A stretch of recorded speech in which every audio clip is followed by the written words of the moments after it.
এবং আমরা এই ত্রয়োদশ নির্বাচনে আমরা মুসলিম শাখা, হিন্দু, বৌদ্ধ, খ্রিস্টান সকলেই আমরা এই 11 দলীয় জোটকে সমর্থন দিয়ে এই দলকে আমরা এবারে নির্বাচিত করে জাতীয় সংসদ, সাধারণ সংসদ নির্বাচনে তাদেরকে জয়লাভ করিয়ে এই দেশকে তাদের হাতেই ছেড়ে দিয়ে আমরা তৃপ্তি পাবো।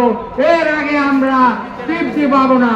আরেকটা কথা আপনারা জানেন, আজকে বাংলাদেশ জামাতে ইসলামী সহ 11 দলের লোকেরা সবাই ইসলামী চিন্তাবিদ, ইসলামিক আদর্শে উদ্বুদ্ধ এবং নামাজি পরেশগার, তারা কখনো মিথ্যা কথা বলতে পারে না।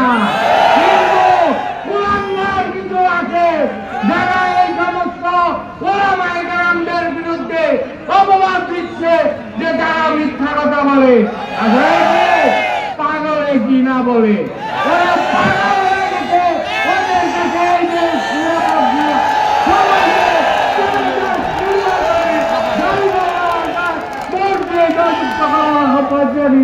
সবার কাছ থেকে বিদায় নিচ্ছি। বাংলাদেশ জাতীয়তাবাদী জামায়াত ইসলাম।